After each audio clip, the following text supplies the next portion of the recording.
Well, it just happens that I also have a bucket list. And on there, well, there was two things that were on there really bizarre. My wife laughs at me now for it. One was to own a bookies. A bookies? Yeah, but I don't think I'm ever going to get to that point. And the other one was to have an ownership or a share within a horse, which started out, what was it, about 3 months ago we mentioned this? Yep. And then every now and again Jack finds a horse online, which we did find one last week with no name, and we thought, this one could be it, this could be sporting gibberish. Yeah, that's what we're thinking. And Ross Dixon, if you're listening, a former lodge of mine and then a cricket colleague, I think we went through the same thing probably 3 or 4 years ago, even to the point where I think we actually visited, or certainly planned to visit a few stables in North Lincolnshire.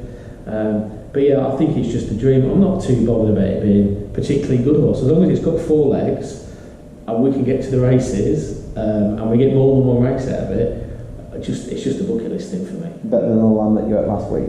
Yeah, the lamb had 3 legs. Stukey can't have it. It's a lovely bit of lamb chops, very small, but you know, for the connoisseur that was. But yeah, hopefully it'd have more legs than that lamb.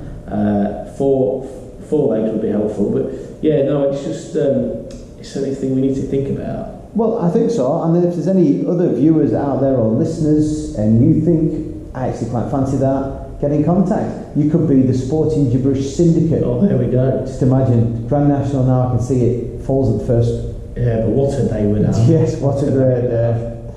Moving swiftly on would be UK versus US pathways. This is a discussion, I think, which fits quite well into, obviously, mine and Jack's profession of education. So we had a little bit of a discussion the other day with regards to UK football, UK cricket, UK rugby, and the pathways that people follow. So as a footballer, for the majority of people out there, you'll understand the pathway is that you're picked up at a club. You can get picked up as early as 5 now, stay with that club, and at 16 you're offered what's called a scholarship, basically the old YTS system. That would then last for another further 2 years. At that point you would then sign professional. Whilst you are studying your scholarship, you're doing your 2 years between 16 and 18, you're sent to the local college, and for 98% of the students there study BTECs. For the ones that want to do a little bit further can do A-levels or other courses, but I believe that they have to do that in their own time, which could quite possibly put people off. And then at the end of it, at the age of 18, you're then left with the big decide of, have you been taken on, or are you released and you have to go and apply your trade somewhere else. The stats now have actually reduced. It used to be 0.02%. It's actually under that now. It's like 0.01 something percent. What of everybody who goes of everybody that starts out with football that makes it professional, it's 2% of youth scholars that make it into the professional game. Wow. So numbers on there, and then we'll just do a little insight in that, but the numbers on there is phenomenal. You think about 2% of footballers make it professional. What do the other 98% do? Fall back on a BTEC. And I know we've often joked about this with Wardy, there's nothing wrong with a BTEC. No. I'm a product of a BTECer, and half my department is actually, to be fair. So there's nothing wrong with BTECs. No, it's exactly the same as an A-level or an IBDP subject. Yeah. You know? So it's just a different pathway for that kind of learner. So there's nothing wrong with that, and it does open up as many doors as an A-level student or an international baccalaureate student completely. So there's nothing wrong in that. Yeah. And interesting actually, early on, Longy, the agent we talked to, that you'll hear a little bit more about later on, he talked about actually talking to some of his clients, both the football ones he's had and the cricket ones, that he talks to them quite early on in their career about what is your go-to if it doesn't work out. And he was saying that he encourages them to get all the qualifications upskill, because you know, even if you have a career, that retirement comes to them all, doesn't it? Yeah, unfortunately it does. But we're looking at football, and Jack, you have a better insight than I do. What's the cricket pathway to leading into professional? Yeah, so cricket, I suppose it's a little bit different.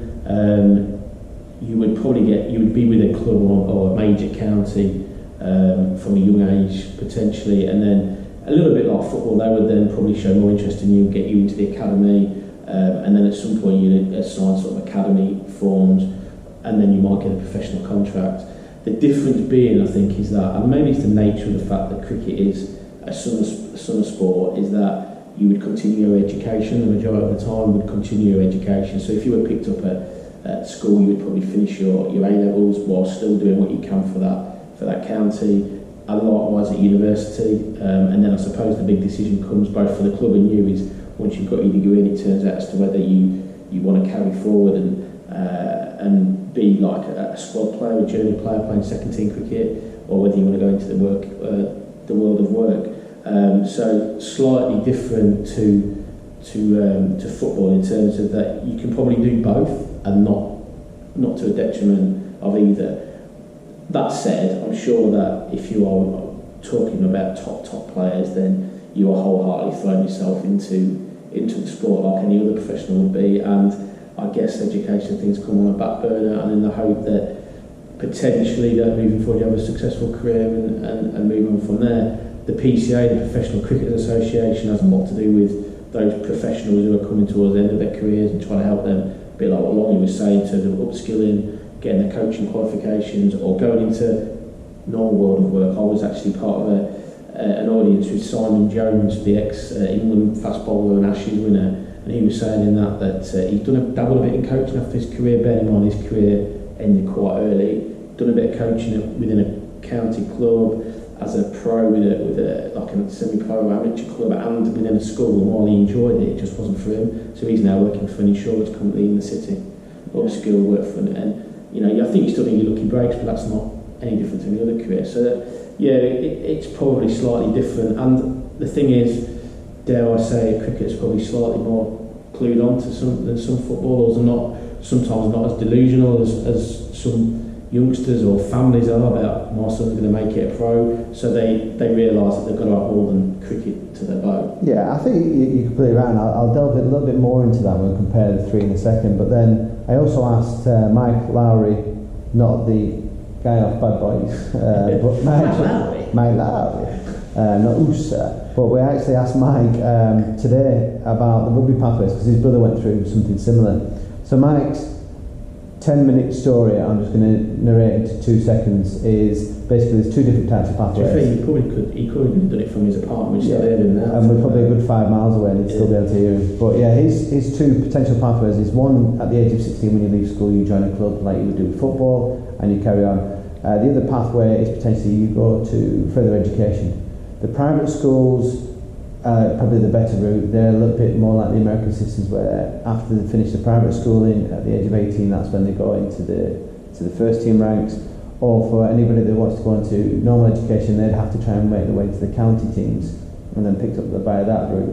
Which there's a couple of different routes there, and I think it lends itself a bit like to cricket, where education is put forward rather than education seen as like a day out, which seems to be the case with footballers.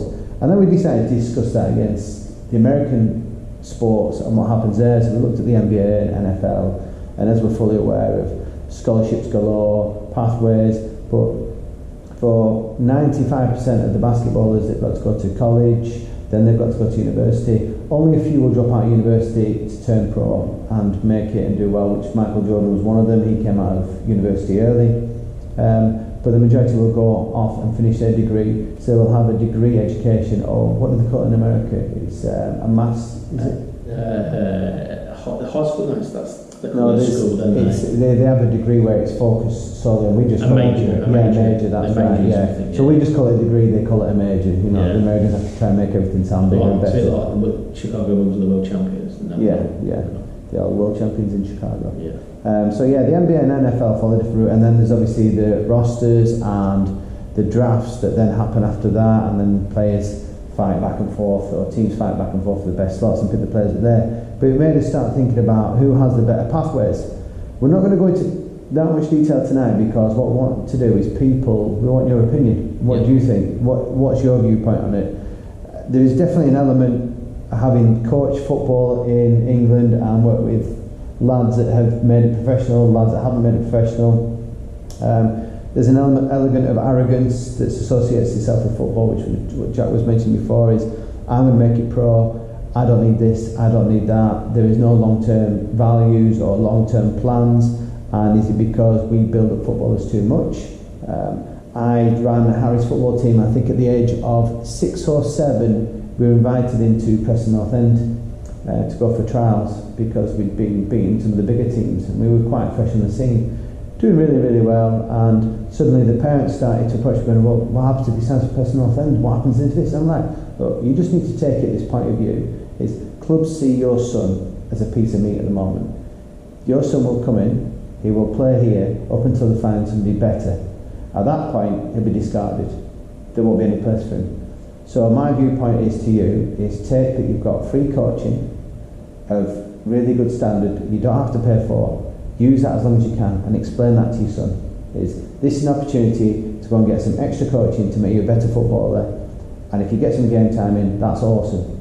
And if it doesn't work, you carry on playing football regardless. Yeah. But unfortunately, we have too many mindsets out there that clubs will assign children, or people will be assigned to clubs early doors, and they suddenly think they've made it. A friend of mine, Tyrone, back home in Preston, his son's very, very talented footballer, and he's, I think, a year younger, maybe 2 years younger than Harry. And I remember having a chat with him once, and he was actually saying to me he's got training with Manchester United on a Monday, Preston North End on a Tuesday, Liverpool on a Wednesday, Blackburn on a Thursday. So Tyrone was using it. Is he training with Craig David? Quite possibly, yeah. He was taking full advantage of that, and he was sending his son to all these free training sessions to give him the best chance he can. And I don't disagree with that. You know, go out there, exploit the clubs as much as they're exploiting you. Is my viewpoint. Is they're going to offer you something for free. Take it, use it, but then don't be disgruntled or upset if they then turn around and say, well, that's the end. Flip it on the other side and go, well, at least we've had 12 weeks of free coaching. And ultimately, because football clubs and sports clubs are businesses, so they've got to try and speculate to accumulate. You know, in addition to that, back to sort of the pathways, obviously, so US sporting pathways or success as an individual, largely based around the fact that you've got to be